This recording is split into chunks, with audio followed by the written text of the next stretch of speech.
내 손으로 평생 일했는데 왜 이제 와서 나를 외면하는 겁니까? 낮에는 시장 골목을 걸으며 통닭을 배달하고 밤에는 남편 병간호에 지쳐 쓰러질 듯한 이 노년의 삶. 그런데 나라가 주는 기초연금 문턱은 왜 이렇게 높고 차갑기만 한 걸까요?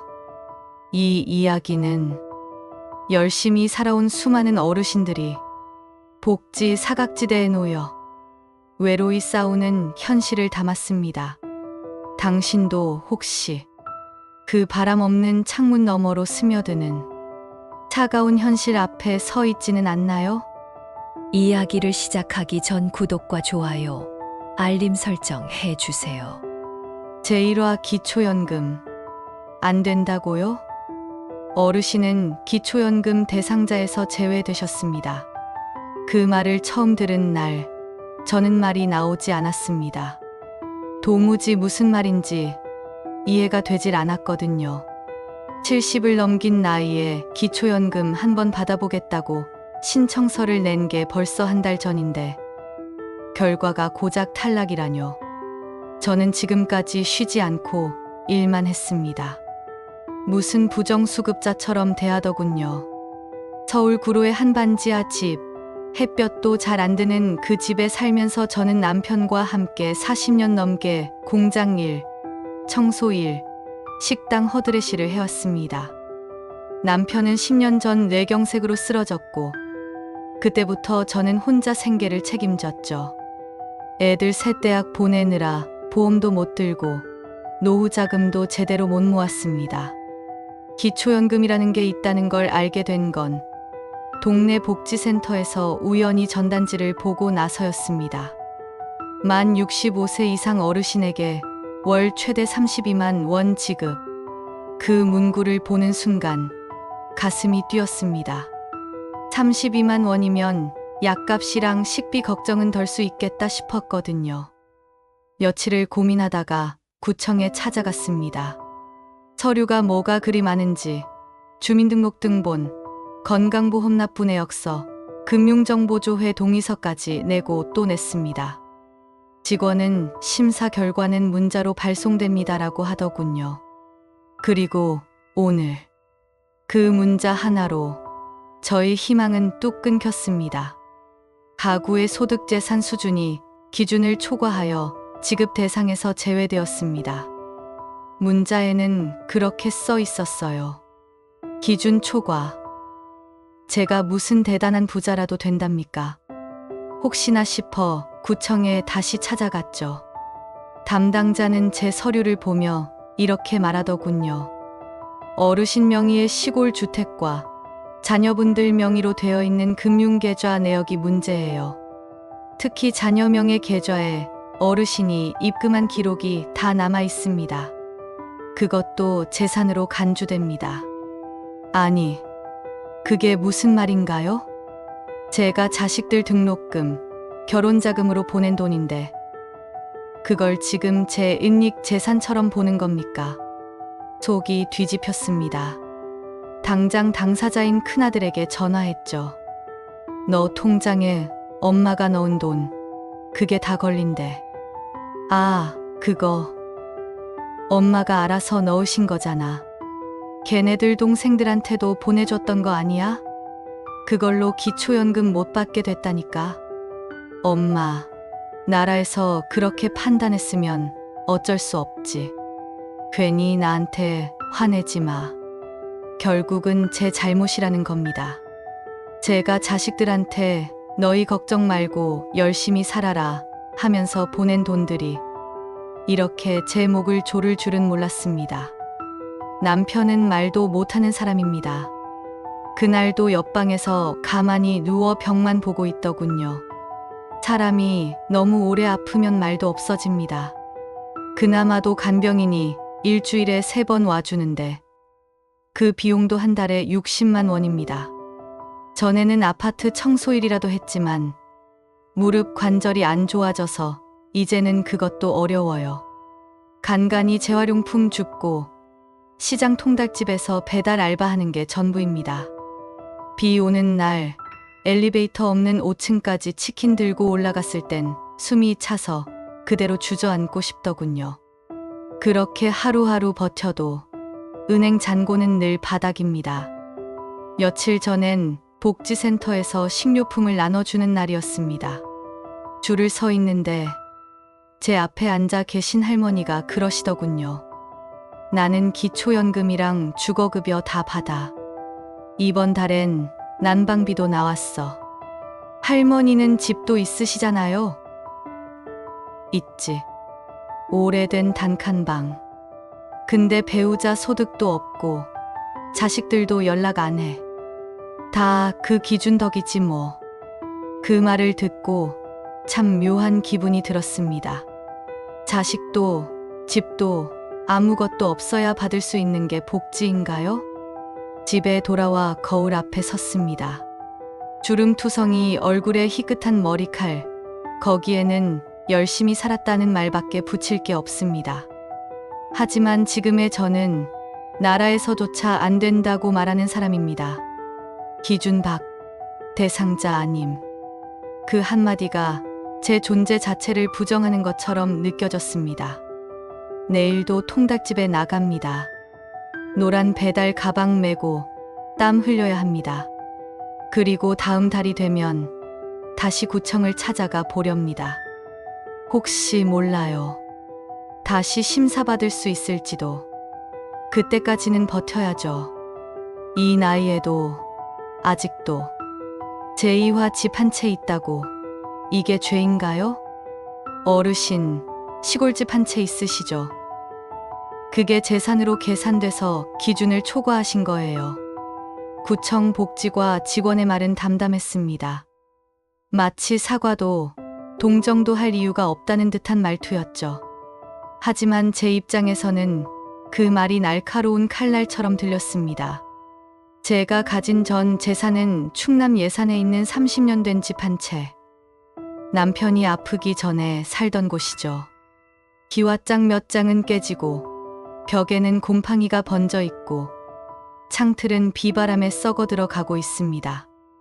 그래도 그 집은 제게 남편과 함께한 시간이 남아있는 곳이었습니다. 그 집을 팔면 몇 천은 나올 거라지만 사실상 사람이 못 살 정도예요. 그런데 그 낡은 집이 기초연금 수급 여부를 가르는 기준이 된다니요. 어르신, 정부 기준상 부동산 공시가격이 일정 금액을 넘으면 기초연금 수급 대상에서 제외됩니다. 직원이 보여준 종이엔 숫자들이 쭉 나열돼 있었습니다. 내 집값이 공시가격 1억 1천만 원이 넘는다는 거였죠. 아니, 그거 실제로 팔아도 그렇게 못 받아요. 땅도 좁고 도로도 없고 방도 2개밖에 안 돼요. 제가 항의하자 직원은 고개를 끄덕이며 말했습니다. 네, 잘 알고 있습니다. 하지만 기준은 공시가격이라 현실 가격이랑은 다르거든요. 그 순간 저는 깨달았습니다. 여기선 현실보다 서류가, 살림살이보다 수치가 더 중요하다는 거요. 서울 반지하 집에 살고 있는 제가 시골에 있는 폐가 같은 집 한 채 때문에 연금을 못 받는다니. 이게 말이 되나요? 그 집은 지금도 비어 있습니다. 남편이 쓰러지고 병원비가 감당 안 돼서 서울로 올라올 수밖에 없었거든요. 남편이 아프고 나서 저는 하루도 제대로 쉬어본 적이 없습니다. 그 집엔 아직도 그 사람이 손으로 직접 만든 장독대가 남아 있습니다. 그 장독대 옆에 서서 남편이 제게 했던 말이 생각납니다. 여보, 나 죽으면 이 집은 당신 거야. 우리 은희 막내딸 시집 갈 때 돈 좀 보태주고 당신도 그걸로 편히 살아. 그 말을 기억하며 지금껏 살아왔습니다. 그 집이 제 희망이자 기댈 곳이었는데 그 희망이 오히려 제가 도움받을 자격 없음을 증명하는 족쇄가 되다니요. 며칠 전 딸 은희가 집에 왔습니다. 막내지만 저와 가장 가까운 아이죠. 엄마, 무릎 괜찮아? 요즘은 비 오면 많이 붓더라. 엄마, 병원 좀 제대로 다녀 내가 데려가 줄게. 그 말에 눈물이 핑 돌았습니다. 하지만 이내 머뭇거리던 딸이 물었습니다. 엄마, 시골집 그거 팔 생각 없으셔? 그 질문을 듣는 순간 마음이 철렁했습니다. 아니, 이 아이도 그 집을 그냥 돈으로 보는 걸까? 그 집은 그냥 두자. 내 아버지랑 살던 집이야. 팔아도 얼마 나오지도 않아. 은희는 말없이 고개를 끄덕였지만 그 눈빛이 잊히지 않았습니다. 안타까움과 실망이 뒤섞인 복잡한 표정이었죠. 어쩌면 제가 욕심을 부리고 있는 걸까요? 기초연금이라는 건 가진 것 없는 사람을 위한 제도라지만 저는 이 낡은 집 한 채 외엔 가진 게 없습니다. 남편은 이제 몸도 제대로 못 가누고 말도 못하며 누워만 있습니다. 딸도 아들도 제 손을 빌려 컸고 지금은 바쁘다는 이유로 전화 한 통 없는 날도 많습니다. 저는 도대체 뭘 잘못했을까요? 이 집을 지키며 살아온 게 죄가 되는 세상입니까? 이제는 생각합니다. 그 집을 정리할 수도 있겠다고요. 그게 이 사회에서 도움받을 자격을 얻는 유일한 방법이라면 말이죠. 오늘도 서울의 습기 찬 반지하 방에서 남편의 약을 챙기며 하루를 시작합니다. 기초연금 신청 탈락 통보를 받은 지 3주째. 이제는 다시 신청서를 써볼까 생각도 해봅니다. 혹시 집을 처분하면 다음에는 대상자가 될지도 모르니까요. 그러나 그 집을 정리하는 순간 제 마음 한켠도 함께 무너질 것 같습니다. 그저 바라건대 나라가 저 같은 사람을 수치가 아니라 사람으로 봐줬으면 좋겠습니다. 제3화 자식들 이름으로 된 통장 때문에 기초연금 신청을 하면서 구청에서 이상한 질문을 받았습니다.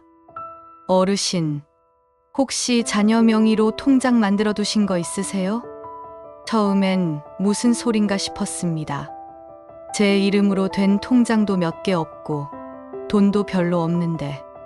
그런데 그 질문에 아니요라고 대답하고 돌아서는데 가슴이 철렁 내려앉았습니다. 생각해보니 큰아들 성훈이 이름으로 만들어둔 통장이 있었던 겁니다. 거기엔 제가 모아두었던 돈 1,000만 원 정도가 들어있었죠. 그 통장은 오래전 일이었습니다. 남편이 쓰러지기 전 제가 허리 다치고 병원에 입원했을 때 일이에요. 입원 중이라 제 명의로 금융 업무를 보기 어렵다 보니 성훈이에게 말했죠. 엄마 앞으로 병원비랑 생활비 좀 넣어둬야겠는데 내 통장 하나 쓰자. 그럼 제 이름으로 하나 만들어 드릴게요. 그렇게 만든 통장이었고 이후로도 종종 생활비나 비상금을 거기에 넣어뒀습니다. 명의만 아들 이름일 뿐 실제로는 제 돈이었죠. 그러다 보니 큰 의미도 두지 않고 그냥 사용했습니다. 그게 지금 돌아보면 얼마나 어리석은 판단이었는지요. 며칠 전 구청에 다시 가서 상담을 받았습니다. 담당자는 컴퓨터 화면을 보며 말했습니다. 어르신, 큰아드님 명의 계좌에서 3년간 반복적으로 입금된 내역이 있습니다. 그걸 어르신이 보낸 것으로 확인되고요.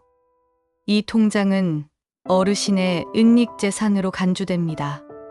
아니요.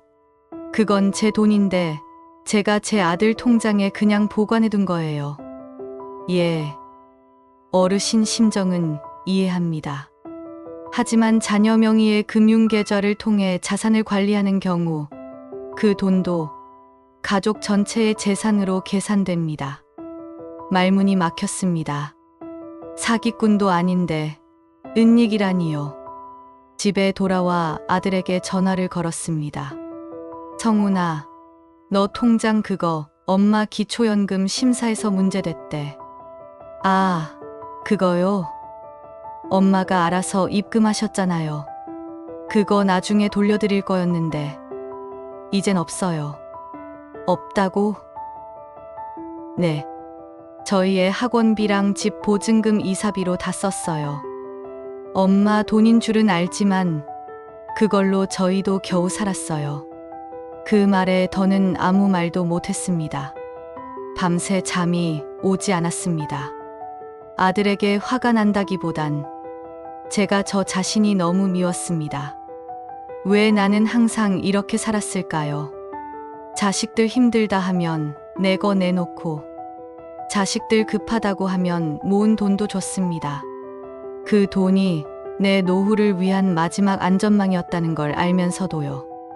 그리고 지금 나라는 그걸 내 재산 아니야 라고 말하고, 아들은 그걸 엄마 돈인 건 알지만 이미 써버렸다고 말합니다. 다음 날 동사무소 복지상담실에서 상담을 받았습니다. 그곳에 있는 복지사 분이 조용히 말하더군요. 어르신, 사실 이런 사례 많아요. 자녀명의 통장에 부모가 돈을 넣었다가 기초연금 탈락하는 경우 흔해요. 그럼 어떻게 해야 하나요? 가족 재산 전체를 다시 정리하시고 아드님 명의 계좌도 해지하신 뒤 증여가 아닌 임시보관이었다는 증빙 자료를 만들어야 해요.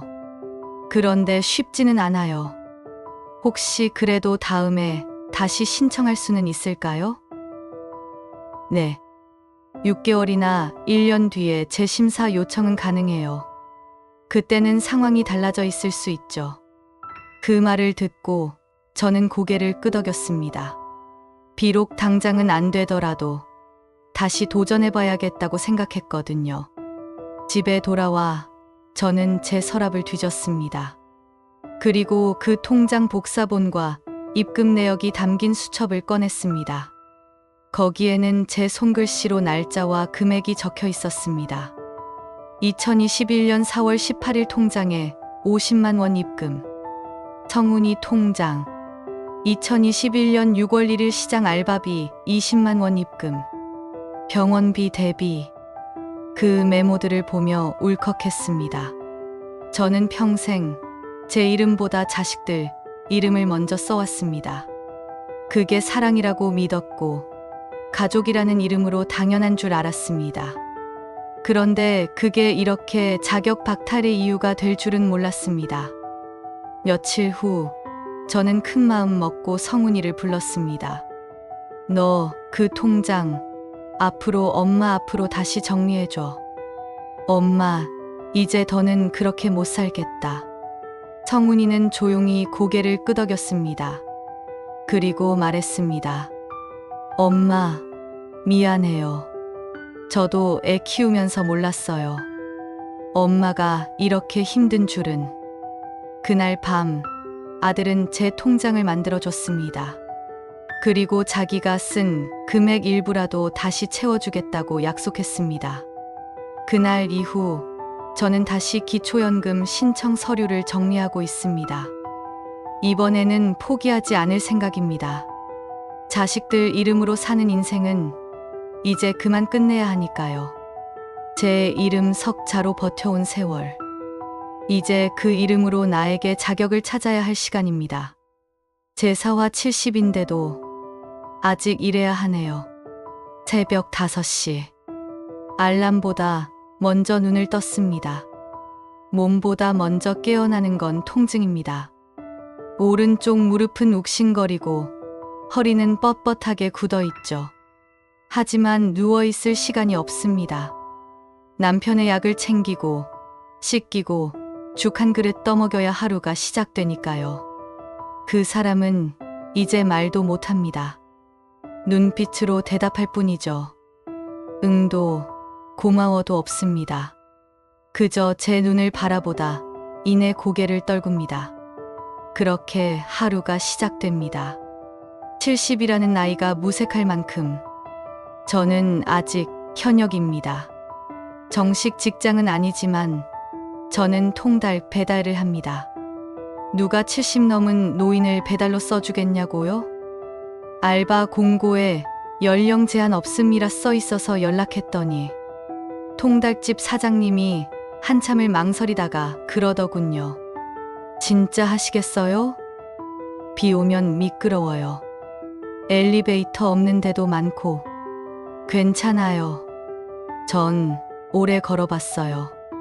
그 말이 먹혔는지 다음 날부터 일하기 시작했습니다. 오후 4시부터 저녁 8시까지. 배달앱에서 들어온 주문들을 오토바이 기사님이 모자라면 제가 맡는 거죠. 가까운 곳은 직접 걸어서, 좀 먼 곳은 리어카를 끌고 갑니다. 처음에는 사람들이 놀란 눈으로 쳐다봤습니다. 할머니가 치킨 배달을? 누군가는 문 앞에서 진짜요? 하고 웃기도 했습니다.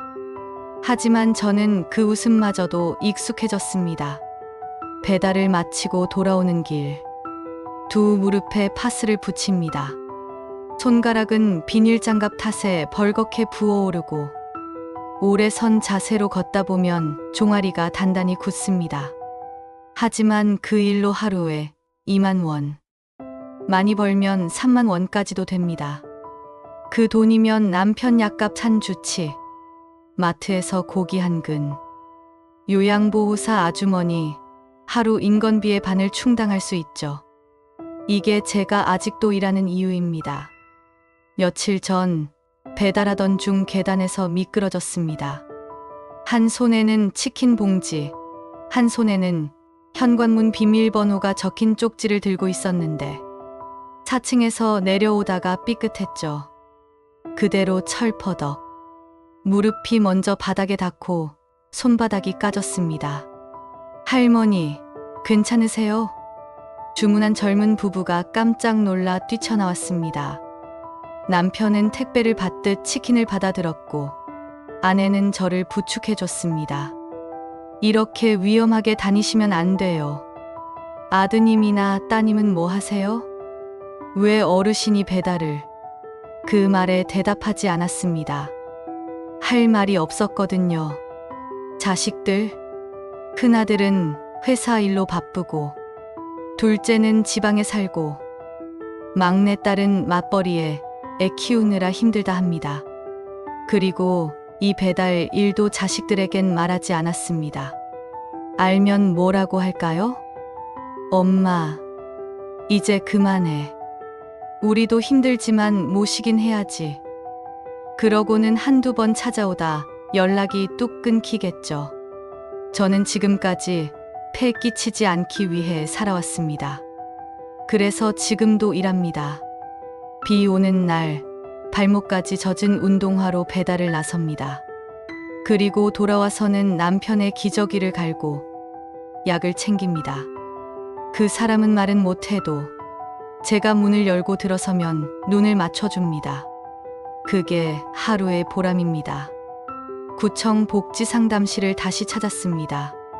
제 심사를 위해 서류를 준비하면서 저는 제 통장 잔고를 다시 들여다보았습니다. 한 달 수입 약 60만 원, 지출은 80만 원. 그마저도 간병비, 식비, 공과금 등으로 빠져나가고 나면 남는 게 없습니다. 이제 정말 버틸 수 없어요. 저는 그렇게 조용히 말했습니다. 직원은 안타까운 눈으로 보더군요. 어르신 아직은 기준이 초과된 상태예요. 하지만 최근 몇 개월간 수입이 감소했으니 다음 분기에는 다시 신청해 보시는 게 좋겠습니다. 다음 분기. 그 말이 얼마나 멀게 느껴지던지요. 하지만 기다릴 겁니다. 그때까진 계속 일할 겁니다. 사람들은 저를 보면 왜 저렇게까지 할까 하겠죠. 하지만 저는 이렇게라도 살아야 합니다. 나라에서 외면받고 자식들도 멀어졌지만 그래도 제 삶은 계속되고 있으니까요. 70인데도 저는 오늘도 치킨을 배달합니다. 비닐 장갑 끼고 종이 봉투 들고 계단을 한 칸 한 칸 오릅니다. 그렇게 한 끼를 하루를 버팁니다. 그게 제 노후입니다. 재호화 엄마, 그래도 재산은 좀 남겨야죠. 엄마, 아무리 힘들어도 그래도 집은 남기셔야죠. 자식들 생각도 좀 하셔야지요. 둘째 아들 철수의 그 말에 나는 밥숟가락을 들다 내려놓았습니다. 식탁 위에 김이 모락모락 나는 된장국, 그리고 조용히 고개 숙이고 밥을 뜨던 딸 은희. 방 안에서는 남편이 숨소리만 남긴 채 누워 있었습니다. 나는 한참을 말이 없었습니다. 그 말이 낯설고 어이가 없어서요. 지금 내가 뭘 남길 처지가 된다고 생각하니? 엄마가 그래도 시골에 있는 집 있잖아요. 그거 팔지 마시고 그냥 보유만 하고 계시라고요. 지금 몇 푼 더 받자고 그거 없애면 우리도 나중에 상속 받을 거 하나도 없잖아요. 그 말이 가슴에 비수처럼 꽂혔습니다. 나중에 상속. 지금 나는 당장 병원비가 없어서 폐지를 줍고 있는데 철수는 대기업 과장입니다. 평일에는 바쁘다고 연락도 없다가 명절 즈음에야 얼굴을 비추는 둘째 아들. 이번엔 설이 다가와서 겨우 들른 겁니다. 그 와중에 식사 자리에 앉자마자 꺼낸 말이 집 남겨라였습니다. 나는 말없이 식탁을 정리하며 대답했습니다. 그 집 곧 처분할 거다. 엄마, 기초연금 다시 신청하려면 그거 정리해야 한댔어. 이제는 더 못 버텨. 내 아버지 약값도 밀리고 나도 무릎이 못 버티겠어. 그 말을 듣고 철수는 헛웃음을 지었습니다. 그러니까 나라에서 돈 좀 받자고 우리 상속권을 없애자는 거예요? 엄마는 너무 극단적으로만 생각하세요. 그 순간 딸 은희가 나섰습니다. 오빠, 지금 엄마가 그런 소리를 들을 처지라고 생각해? 엄마 한 달에 약값이랑 간병비만 60만 원 넘어. 나는 알고 있었어. 엄마가 통닭 배달까지 하시면서 버티는 거. 뭐, 배달까지 하신다고? 응, 그것도 혼자. 비 오는 날 4층까지 치킨 배달하신대.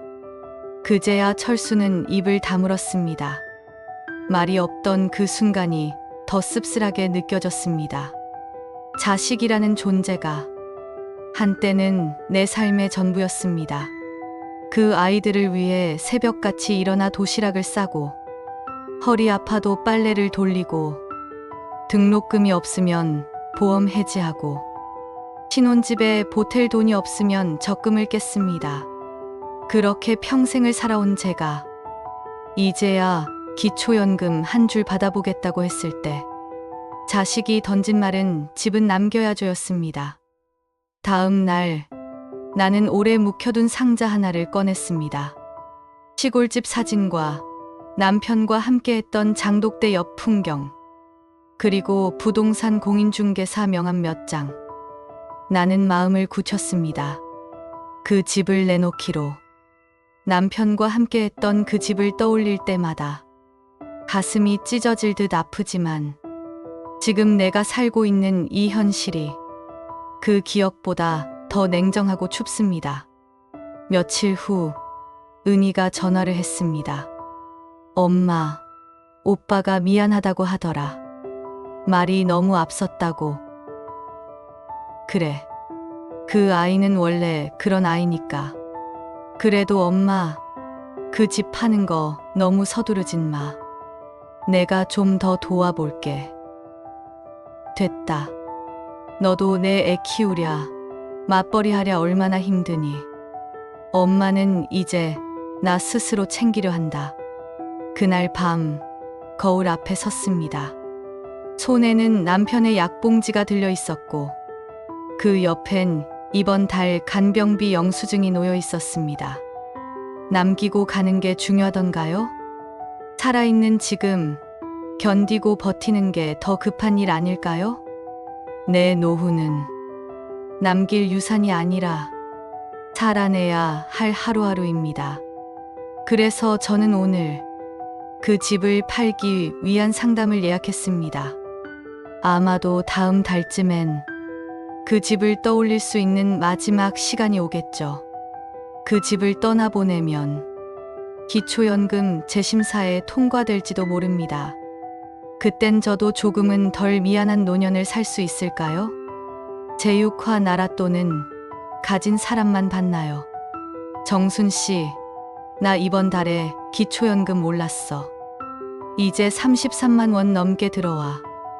그 말을 들은 순간 웃어야 할지 울어야 할지 몰랐습니다.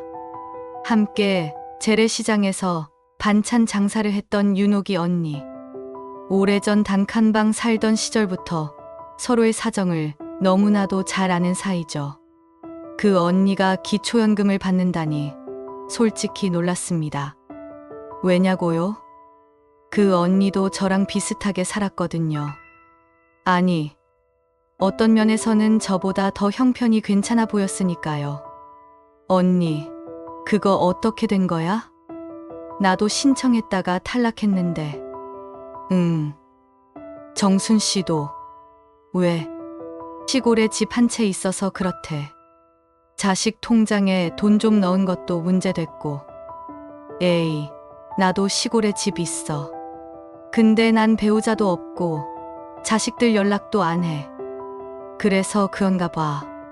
단독 가구니까 기준이 다르다더라.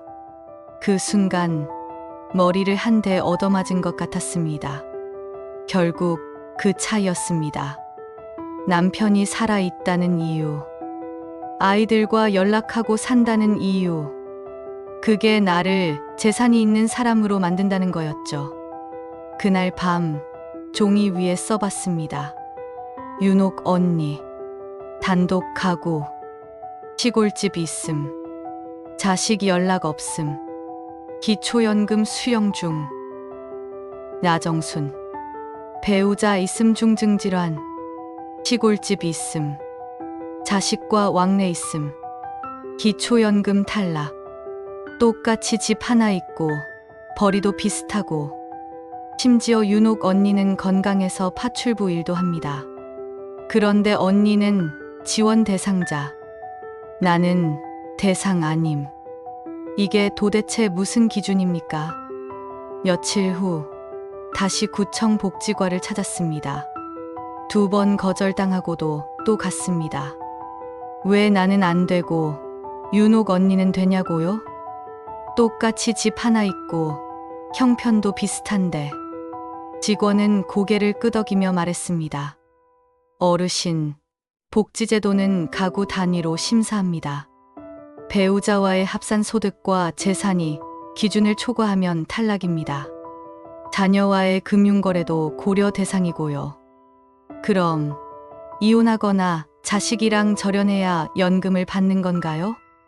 그렇게 말할 수는 없지만 실제로 그런 사례가 있는 건 사실입니다. 그 말을 듣고 있자니 눈물이 핑 돌았습니다. 그게 복지입니까? 가족을 돌보면 안 되고 가진 게 없어야만 도와준다는 세상. 남편이 뇌경색으로 쓰러진 지 10년. 말은 못해도 그 사람은 제 남편입니다. 기억을 잃어가고 있지만 눈빛은 여전히 저를 찾습니다. 딸 은희가 전화해서 말하더군요. 엄마, 기초연금 포기하지 마. 이 나라가 잘못한 거야. 엄마가 잘못한 게 아니라. 하지만 그 말을 들으면서도 마음 한켠이 무너졌습니다. 은희가 아직 그 현실을 모르는 겁니다. 현실은요, 잘못한 사람보다 덜 가진 척 잘하는 사람이 혜택을 받는 구조입니다. 며칠 전엔 시장에서 파를 팔고 있던 김 할머니가 그러시더군요. 나 기초연금 받는다고. 며느리가 이제 나한테 손 안 벌려. 있는 척 안 하길 잘했지. 있는 척 안 해야 연금을 받고 없는 척 안 하면 탈락당하는 세상. 나는 그 말을 들으며 주머니 속 남편 약봉지를 꼭 쥐었습니다. 이건 너무 부끄러운 복지입니다. 그래도 나는 포기하지 않을 겁니다. 남편도 포기하지 않았고 아이들도 결국은 나를 걱정해줬으니까요. 이제는 작은 변화를 믿어보려 합니다. 구청 복지 담당자도 말하더군요. 앞으로 소득이 조금만 더 낮아지면 조건이 바뀔 수 있어요. 재심사는 분기마다 가능하니 계속 도전해보세요. 그래서 저는 다시 서류를 정리하고 있습니다. 이번엔 자식들 통장도 정리하고 남편의 간병비 증빙도 추가할 겁니다. 나라가 나를 외면했지만 나는 나를 외면하지 않을 겁니다. 이제는 알고 있으니까요. 가진 자보다 버티는 자가 살아. 제7화 내가 나라를 위해 일한 세월이 얼만데.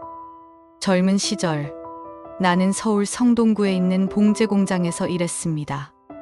그 시절 나라 경제를 지탱하던 건 우리 같은 재봉사들이었죠. 새벽같이 재단지 끌어안고 출근해서 한 땀 한 땀 바느질하며 하루를 보내고 월급날이면 쌀 사고 교복 사고 애들 학비에 보태며 살았습니다. 정식 회사원은 아니었습니다. 하지만 그 누구보다 성실했고 정직하게 살았습니다. 노동시간은 길었고 보험도 없었지만 내가 열심히 살면 언젠가는 나라가 나를 알아주겠지. 그 믿음 하나로 견뎌온 세월이 벌써 40년이 넘습니다.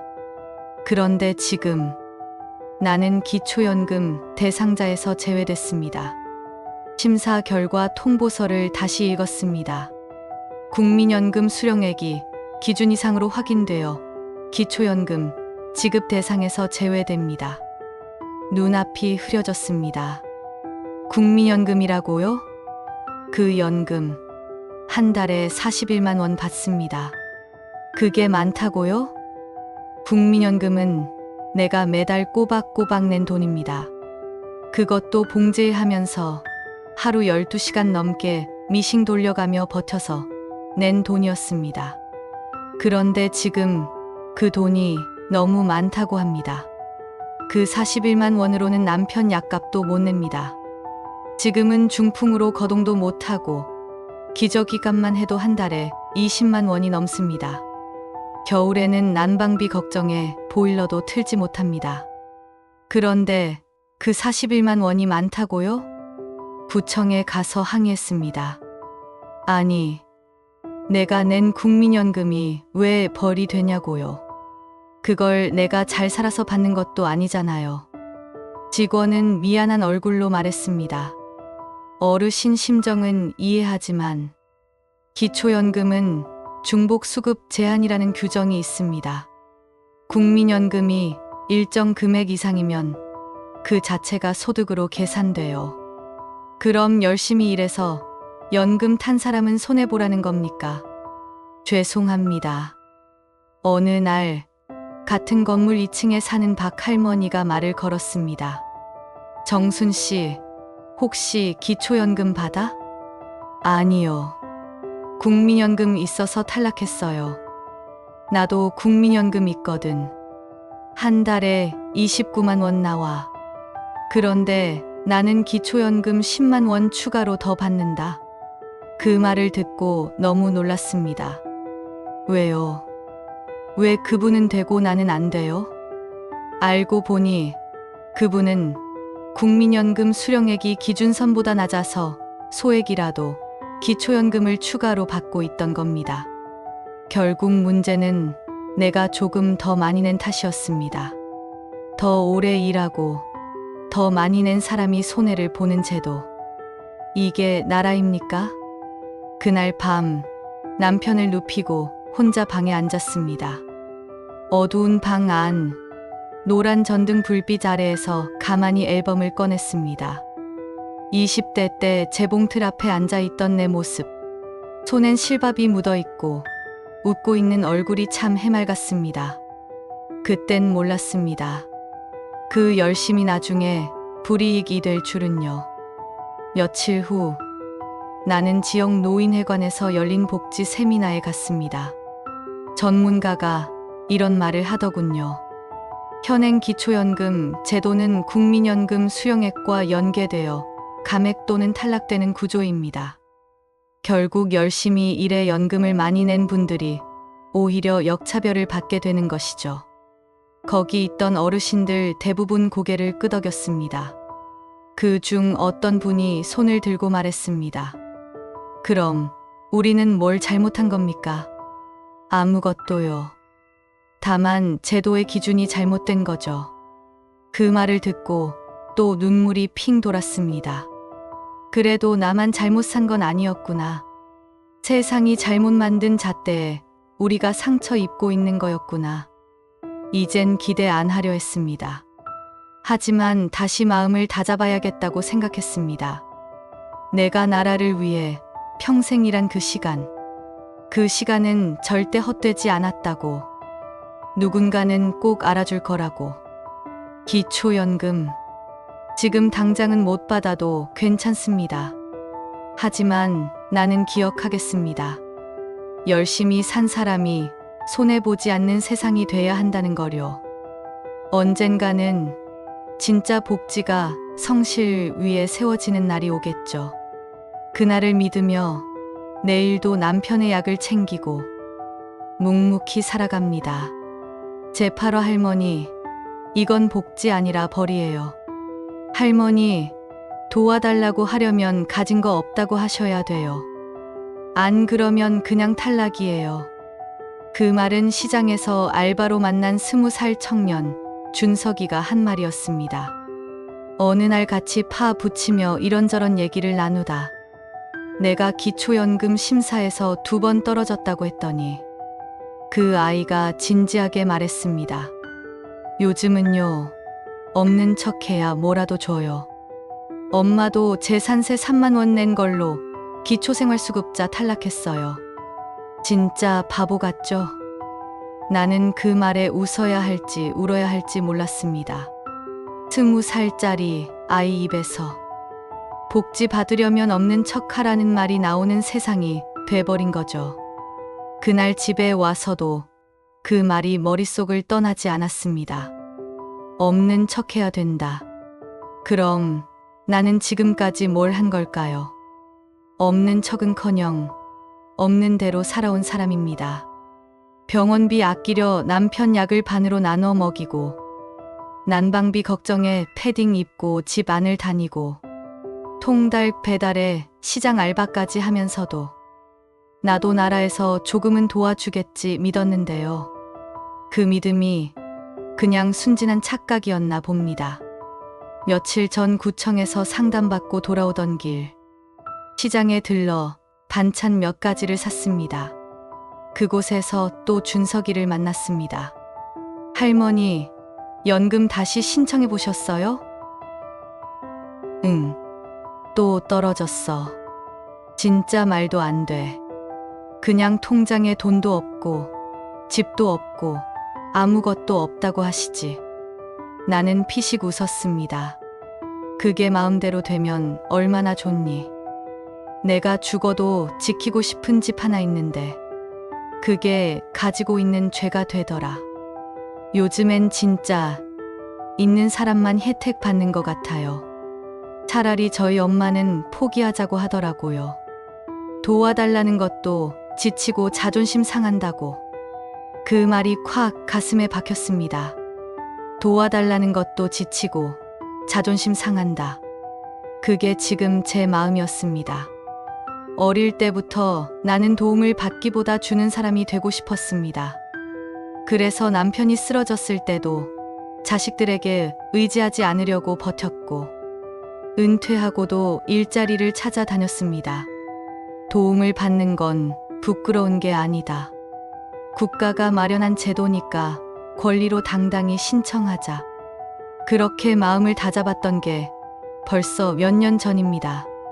하지만 지금은 신청서 한 장 낼 때마다 내 삶을 해명해야 하고 내 자식과 관계를 증명해야 하고 심지어 내 통장 잔고를 부끄러워해야 하는 현실 앞에 그 권리가 벌처럼 느껴집니다. 구청 복지과 직원도 말하더군요. 어르신, 심사할 때는 정해진 기준이 있어서요. 가족관계, 재산 내역, 금융정보 다 확인하고 결정하게 돼 있어요. 그래요. 근데 그 기준이라는 게 있는 사람보다 있는 티 안 내는 사람이 이득 보게 만드는 거잖아요. 정확한 지적이십니다. 그래서 내부적으로도 문제의식이 커지고 있긴 합니다. 문제의식은 커진다고 합니다. 하지만 나는 지금 실제로 배가 고프고 오늘도 약값을 걱정해야 합니다. 변화가 오기 전에 우리는 먼저 쓰러질지도 모릅니다. 며칠 뒤 준석이가 시장 구석에 앉아 혼자 컵라면을 먹고 있었습니다. 내가 다가가 물었죠. 점심은 왜 혼자 먹니? 배달 늦게 들어와서요.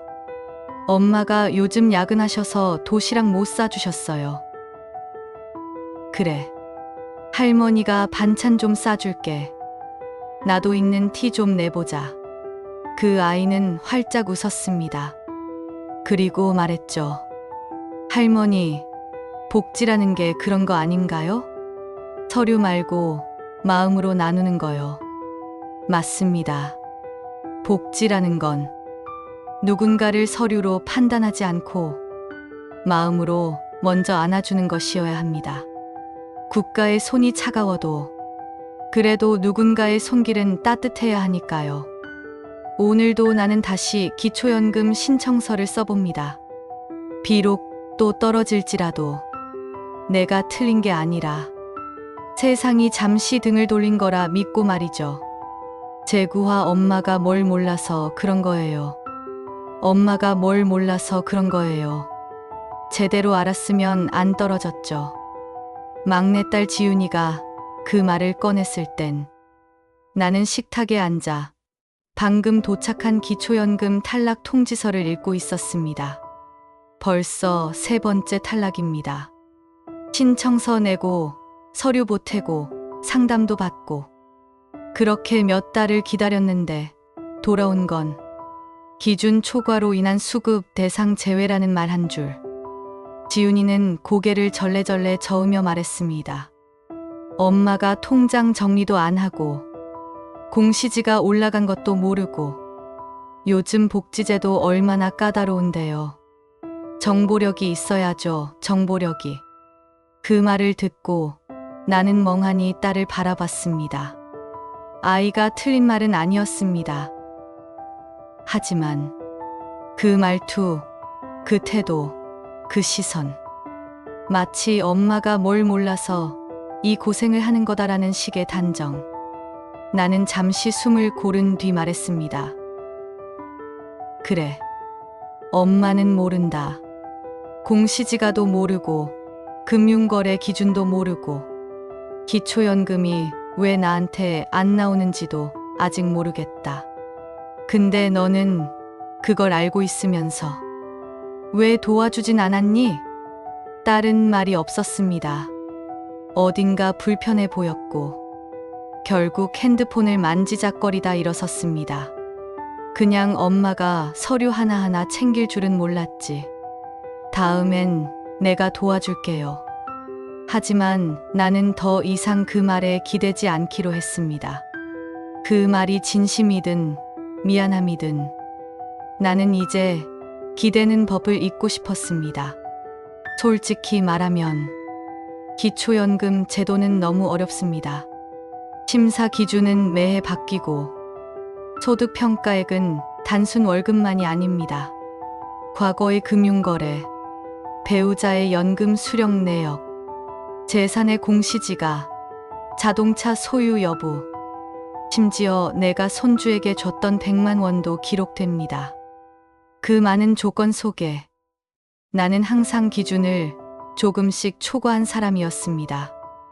딱 한 발자국 모자란 사람이 아니라 딱 한 발자국 넘는 사람. 예전엔 서류를 잘못 냈다며 담당 직원이 조심스레 말했습니다. 어르신, 이 통장은 자녀 명의지만 자주 입금된 내역이 있어서 간접 재산으로 봅니다. 이게 왜 재산이에요? 그 애 통장이에요. 그래도 어르신이 관리하신 흔적이 있어서요. 또 다른 해에는 이런 말도 들었습니다.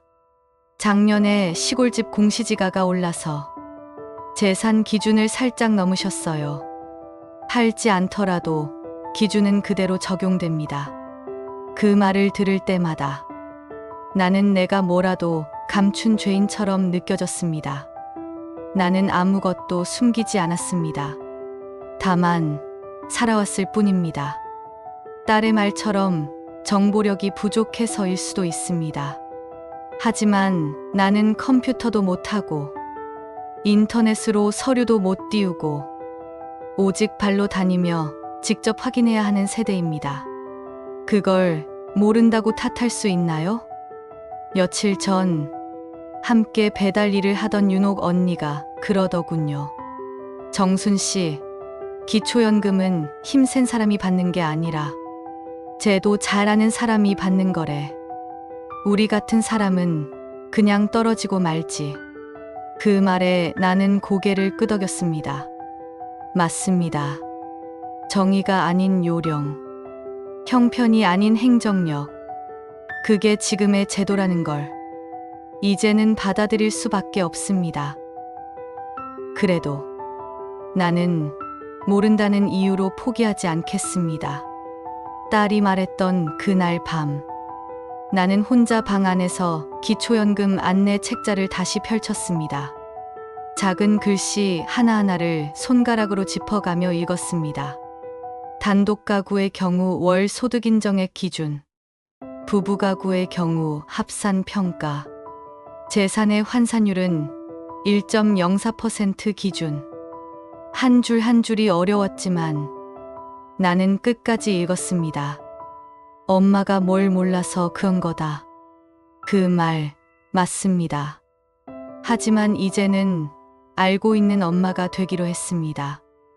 누가 나를 대신해주지 않더라도 나는 내 권리를 지킬 겁니다. 국가가 모른 척하더라도 내 삶은 내가 증명할 수 있으니까요. 제10화 복지란 그래도 살게 해주는 거 아닌가요? 창문 너머로 스미는 아침 햇살이 따뜻했습니다. 하지만 나는 여전히 마음 한구석이 싸늘합니다.